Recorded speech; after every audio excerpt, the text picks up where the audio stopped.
We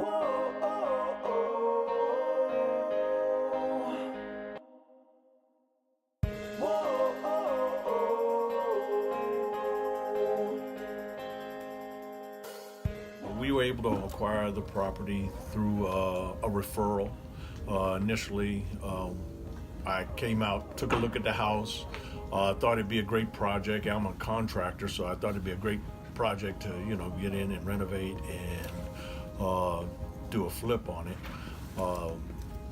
But the situation occurred that it was actually a hoarder's house, which was absolutely horrible. I mean, it was occupied actually by raccoons and possums that, we had to get captured and removed from the house in order to really walk through it safely.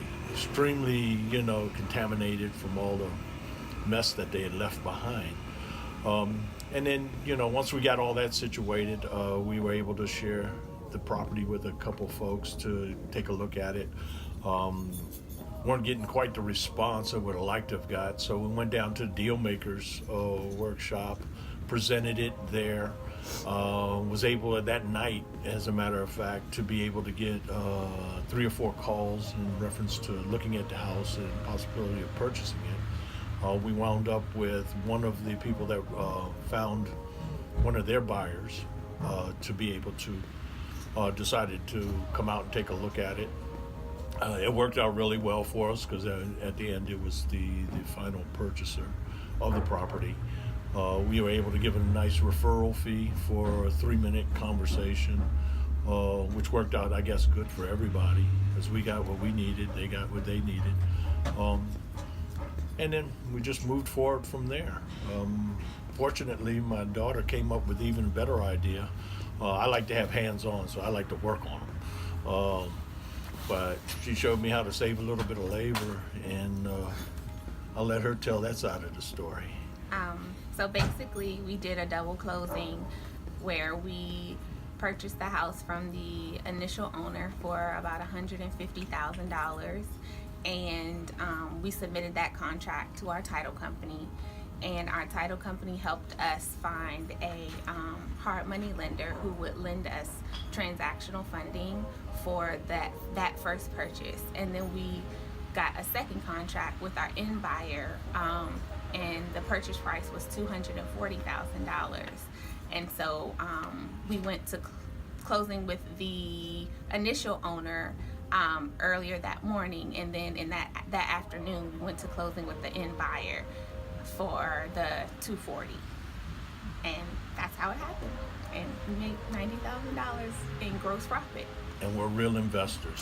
And we make real checks. The courses from Sherman, initially they helped us with setting up our LLC. They also helped us create our own contracts and know kind of what to put in them, and the protections and clauses that you may need to help protect you throughout the deal.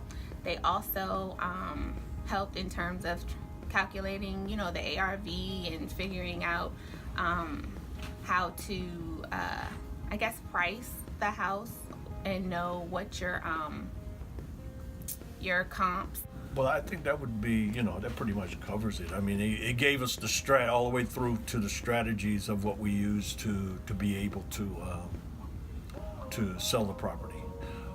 Like the I said, deal maker workshops were helpful too. Were extremely helpful, yeah. In terms of negotiating and just knowing what to look for. I know a lot of times when we're at the deal makers workshops, they give you the strategies that other investors will come in and use when they see the house. They'll try to make a big deal out of a small crack in the wall to try to bring down the price and stuff, but we knew those type of tactics going into the deal, so it didn't let us waver or falter with our number, and we were confident in being able to get the deal done. We got the contracts with the initial buyer signed in October. We found the end buyer in November, yeah. And we went to closing in December. Yeah. There was a couple of hiccups. The end buyer had to switch lenders during the process. So we had to do a contract extension for, I think it was about 2 weeks. So that was the only hiccup that we had within the process. It still worked out because he Yeah. was able to do it, and we didn't lose any time. We kept it under contract. He had made the initial deposit, so showed that he was working in good faith. Oh yeah, the So- non-refundable. Yeah, deposit. yeah. So that he was, definitely working in good faith. So it worked out really well for us. This process let us know that this business is real and that you can do it, and you just have to be confident and be persistent and just believe, basically, that you have to be willing to take action. My name is Lillian Bradley. My name is Stephen Anderson, And we just made $90,000 on a double closing. and we're real investors. And we get real checks.